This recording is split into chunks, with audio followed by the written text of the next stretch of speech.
Okay, we're continuing with the second part of a book called Ancient Greece. Okay, so we're started here.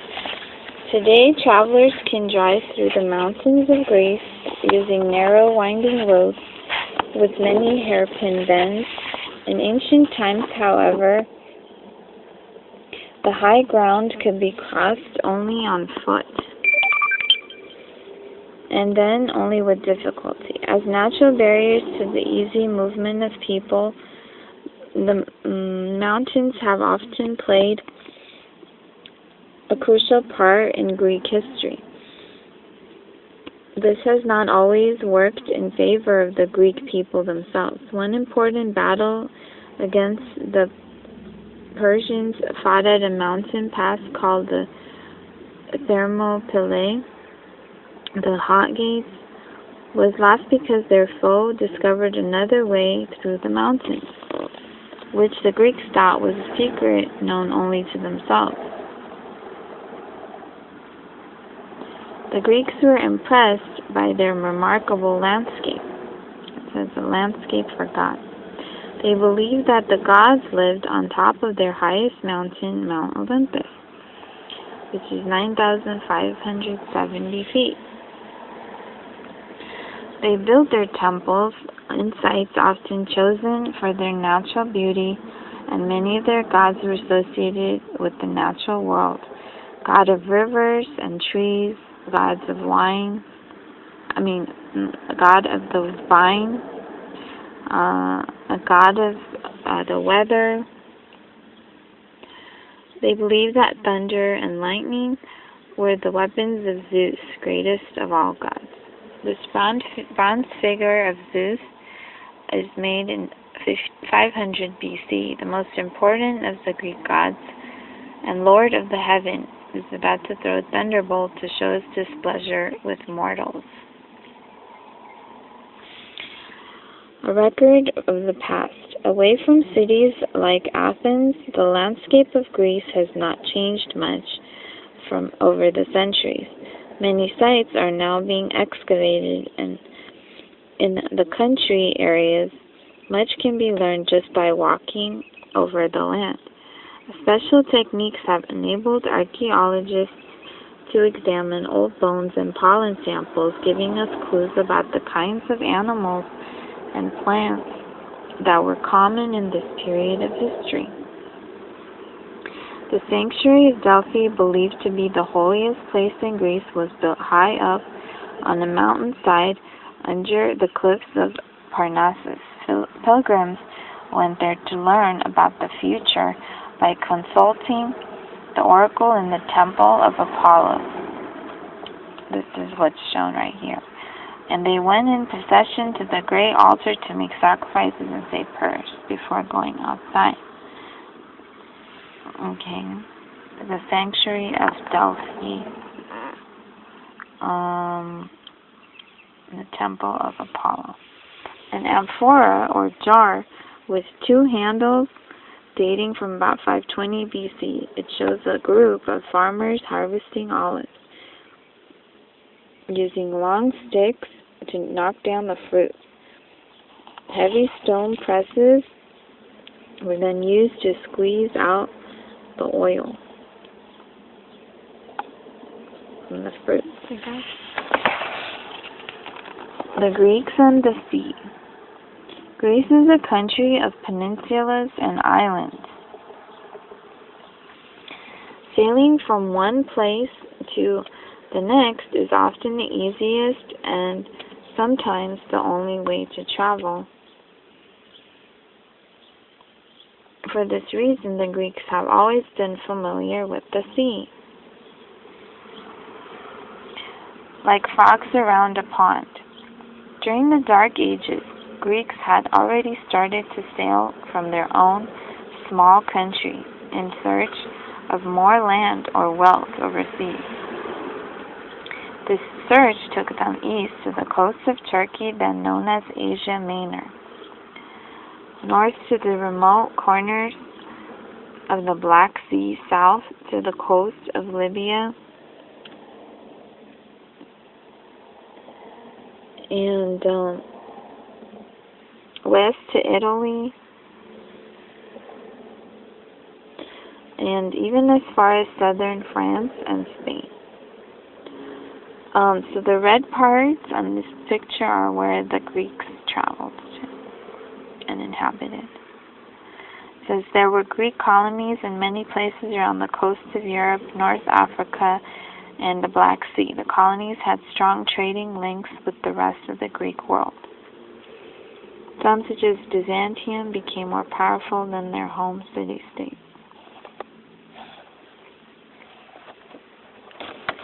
In all these places, new colonies grew up. Naples, Nice, Monaco, and Marseille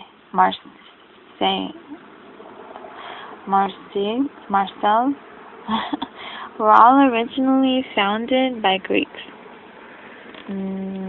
Okay, so Greek colonies were independent city-states, although they still remained closely linked with their home city.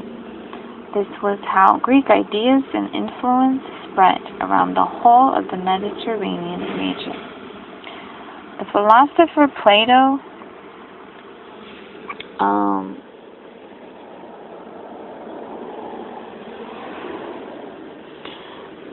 this is right here,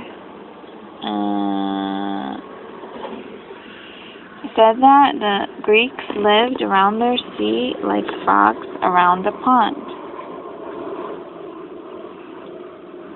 Sea traffic. The sea began to carry more and more trade as goods not available in Greece itself were shipped home. Few ancient cities could live on their own resources. Athens imported corn from the Black Sea, for example, in exchange for its olives and wine. More exotic imports included spices from Egypt, as well as slaves from many different countries. There was also trade in and an exchange of ideas as Greeks came into contact with other peoples. Also, very inventive people themselves. They were quick to see the value of the alphabet of the Phoenicians, the mathematics of the Babylonians, and the exquisite sculpture of the Egyptians, ideas that they borrowed to enrich their own culture.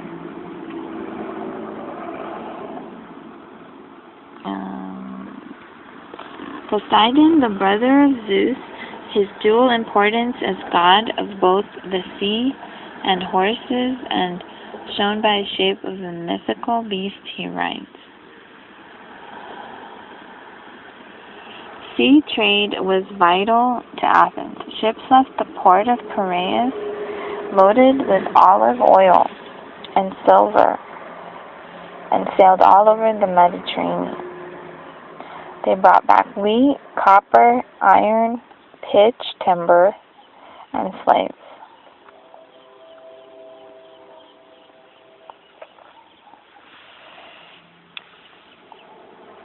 Gods of the sea. The Greeks learned to treat the sea with respect.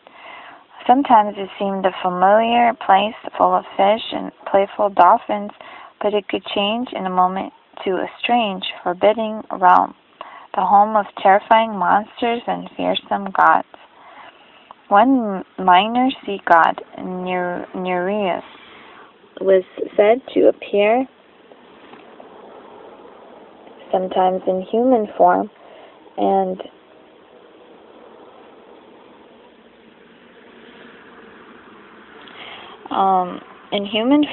sometimes as a sea serpent. Presiding over this whole wonderful world was the god Poseidon, because people believed that when he was carried along in his horse-drawn chariot, the entire earth quaked. Poseidon.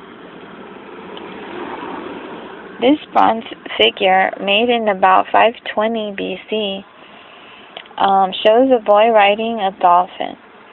and aquatic subjects such as the octopus, shells, and the dolphin were popular themes in Greek art. Heroes of the sea. The Greeks constantly told each other stories about the sea. In Homer's Odyssey, the sea is almost the main character. Battling against the hero Odysseus in his efforts to return home to the island of Ithaca after the Trojan War.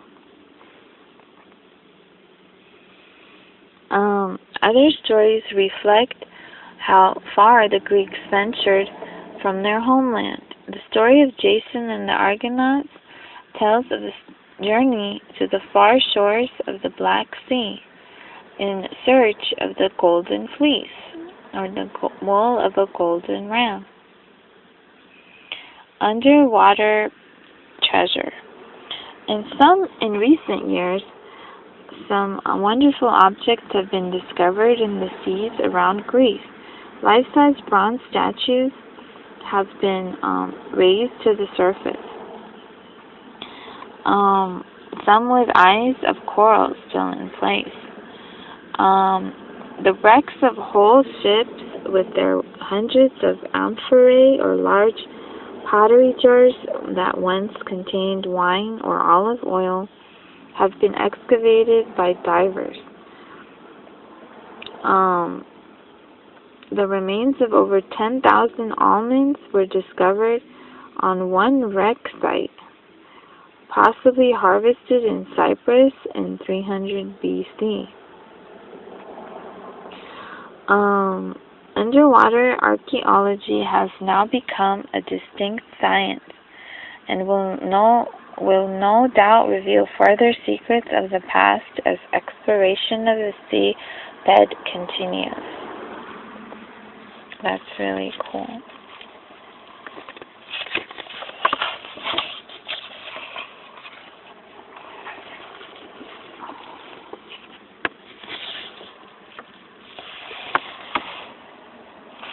The Greek people.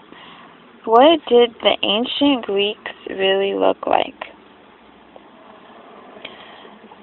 The many statues that have survived from that time usually represent ideal human forms, how the sculptors thought people ought to look. The people shown in vase paintings are probably more realistic. But the best clues on the true appearance of ancient Greeks have come from the bodies that have been excavated.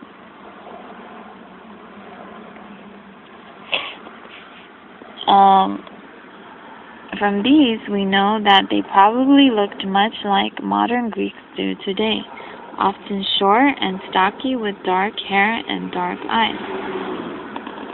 Marble statues such as this, one sculpted in about 450 BC, showed perfect human forms rather than real people.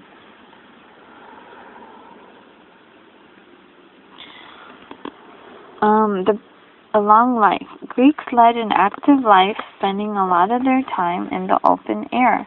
Probably as a result, many of them were long-lived. Among the most famous Athenians of the 5th century BC, the soldier and writer Xenophon was 76 when he died. The playwright Aeschylus, 71. The philosopher Plato, 82.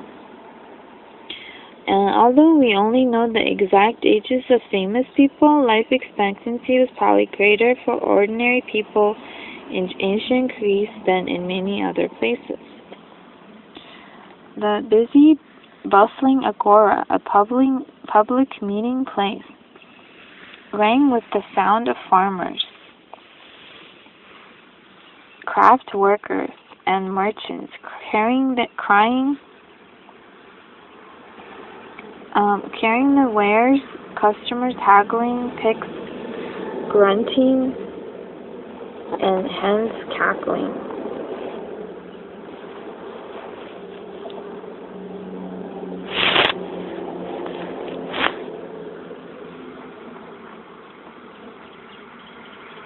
The role of women. Only men could take part in public life. Women stayed at home, going out only occasionally, perhaps for a visit to the theater. Women could, however, become priestesses in ancient Greece, something that they're not allowed to do in most religions today. Oddly enough, life for women in Sparta was much freer than in Athens. Spartan women could take part in business and so become rich and influential as a result. Spartan women were also allowed to inherit or own property, which was strictly forbidden elsewhere in Greece. Although real women had such limited roles in most city-states, many classic Greek plays portray strong-willed and courageous heroines. Queen Clytemnestra murders her husband, Agamemnon, the king of Mycenae. Medea helps Jason and the Argonauts capture the Golden Fleece. Okay. Clytemnestra must be a little bit off her rocker. Foreigners or guests? Okay, so another group of people that were not allowed to take part in public life were foreigners, often other Greeks who had left their own city in search of work. There were about 10,000 foreigners in Athens compared to about 40,000 Athenian free men or citizens. But life was not too difficult for them. The Greek word for foreigners, xenos, is the same as the word for guest, and hospitality was and still is held to be a great virtue among the Greeks. The cost of slavery. Slavery was common in most ancient societies. The Greeks used it in moderation. The poor people had one slave or none, while wealthy people usually had several. Slaves worked with their owners, helping the women around the house. The farmer in the fields or the craftsman at his bench. Okay, so the slaves helped all those. And the price of a slave varied according to his or her skill, but the average price in Athens was 175 drachmae, equivalent to about $1,200 today. Per day?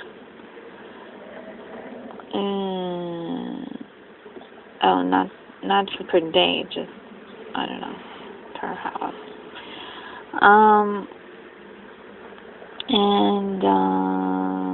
So slaves helped women, farmers, and craftsmen, okay, their owners. Slaves were non-general, badly treated. In fact, in